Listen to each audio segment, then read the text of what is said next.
আসসালামু আলাইকুম। আমি মিম। এই টিউটোরিয়ালে আমি দেখাবো কিভাবে একটি ভিডিও এডিটিং করতে হয়। আপনি একটি ভিডিও করলেন এবং সেটিতে অনেক নয়েজ বা আপনার কথার মধ্যে অনেক ধরনের কথার মাঝখানে অনেক ধরনের ইন্টারাপ্ট হতে পারে, এবং এই প্রবলেমগুলো সলভ করার জন্য আমরা একটি সফটওয়্যার ইউজ করব। সেটি হচ্ছে ক্যামতাসিয়া স্টুডিও 8। একটি ভিডিও করতে গেলে বা আপলোড দিতে গেলে অবশ্যই সেটিকে খুব ভালো হতে হবে, সাউন্ডলেস। এবং এখানে এই ক্যামতাসিয়া স্টুডিও ওভারভিউ, এই সফটওয়্যারটি কীভাবে আপনি একটি ভিডিও এডিট করবেন এই সফটওয়্যার দিয়ে। প্রথমে এখানে ইম্পোর্ট মিডিয়াতে যাব। আমি যে ভিডিওটি এডিট করতে চাই সেটি নিব।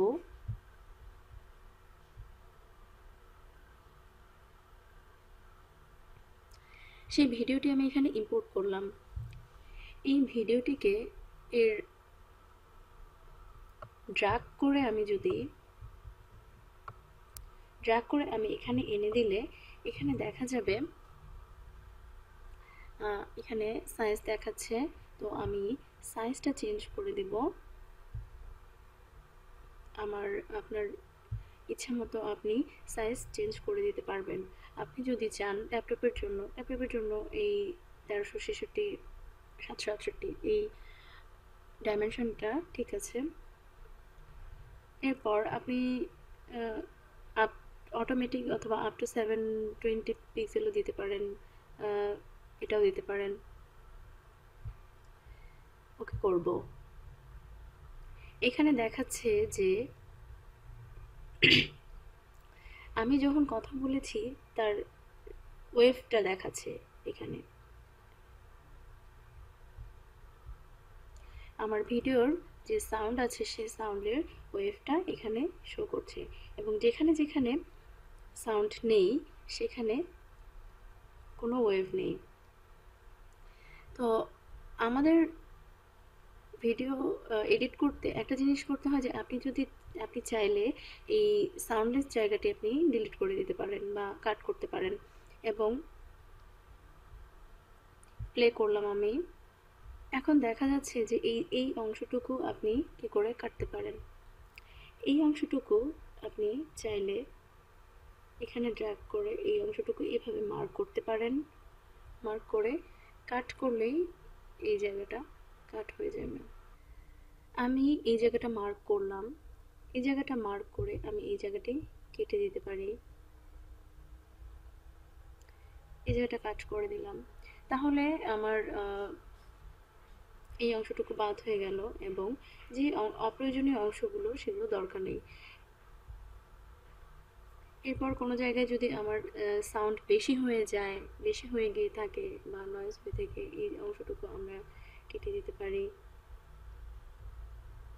বা এই কথাটা আমার ভিডিওতে দরকার নেই সেই হিসেবে আমরা এগুলো কেটে দিতে পারি। তো এটা ছিল কাট করার অপশন। এরপর আমরা চাইলে কালার সেট করতে পারি। কালার আপনি কী ধরনের কালার অ্যাড করতে চান। যদি অ্যারো অ্যাড করতে চান তাহলে অ্যারো ক্লিক করবেন। যদি ডাবল অ্যারো ক্লিক করতে চান তাহলে, আর যদি সার্কেল চান তাহলে সার্কেল, যদি রেক্টেঙ্গেল চান তাহলে রেক্টেঙ্গেল। জাস্ট ড্র্যাগ করে যেখানে আপনি যেই অংশটুকু আপনি শো করতে চান না বা দেখাতে চান না সেই অংশটুকুতে আপনি এটা ড্র্যাগ করে দেবেন।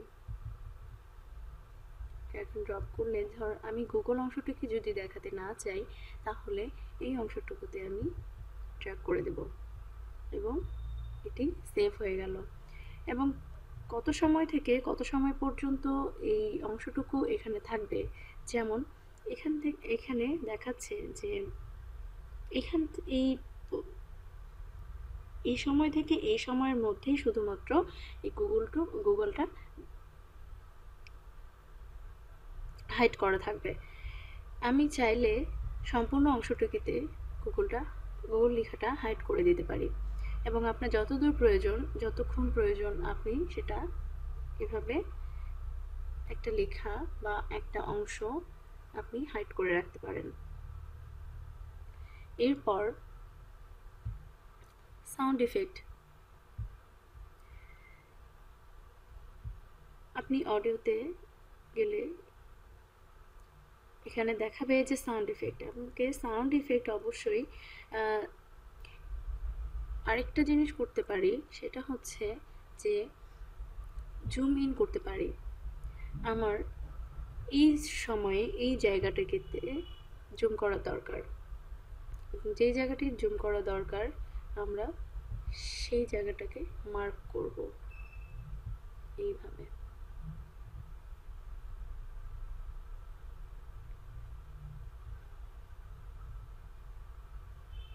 আপনি যদি চান এখানে জুম অ্যাড করে দিতে পারেন। এটা হচ্ছে জুম ইন, এবং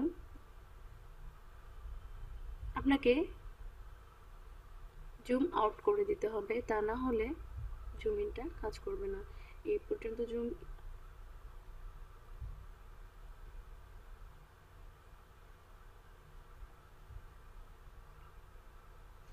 দেখুন, এখানে দেখাচ্ছে যে এখানে এটা জুম ইন করলাম,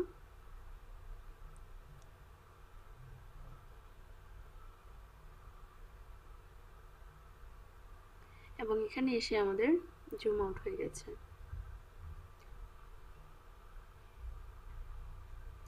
এরপর যে কাজটি করতে হবে, আমাদের এই এডিটিংগুলো যদি শেষ হয়ে গিয়ে থাকে, এখানে মোর ইফেক্ট আছে, ইফেক্টগুলো অ্যাড করতে পারি।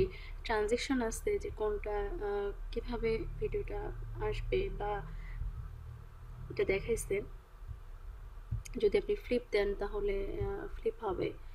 তো ভিডিও এডিটিং সম্পূর্ণ শেষ হয়ে যাওয়ার পরে আমরা এখানে রেজুলেশনটা আগেই ঠিক করে দিয়েছি 1366x648, ডেস্কটপ বেস করে দিয়েছি, ডেস্কটপের যে রেজুলেশন থাকে।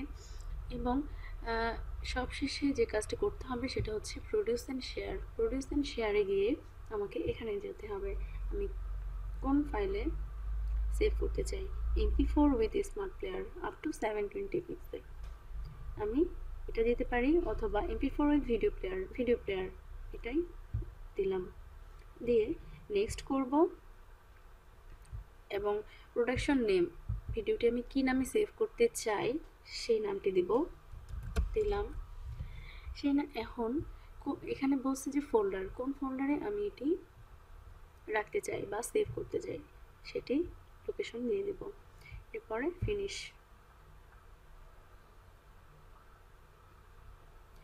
এখানে দেখাচ্ছে যে রেন্ডারিং প্রজেক্ট, এই কাজটুকু হতে অনেক একটু সময় লাগে, এটার জন্য আপনাকে একটু ধৈর্য ধরতে হবে।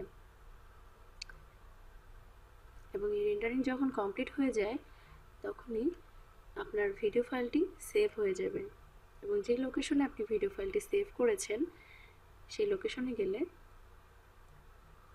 আপনি এডিটেড ভিডিওটি পেয়ে যাবেন। আমার রেন্ডারিং ভিডিও পার্সেন্টেজ প্রায় 96% চলে এসেছে।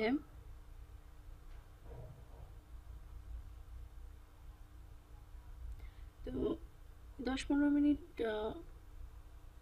বা কিছু সময় এটার জন্য ওয়েট করতে হবে আপনাদের।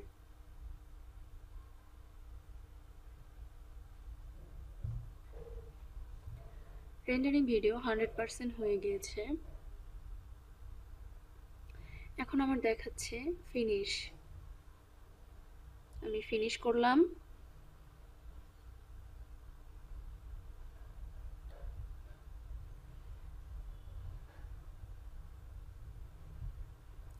এখন আমি যেখানে ভিডিওটি সেভ করেছিলাম সেটি ওপেন করব, এবং চেক করে দেখবেন যে সেটি ওপেন করবেন এবং চেক করে দেখবেন যে আসলে ভিডিওটি আপনি যেভাবে এডিট করতে চেয়েছেন সেভাবে এডিট হয়েছে কিনা।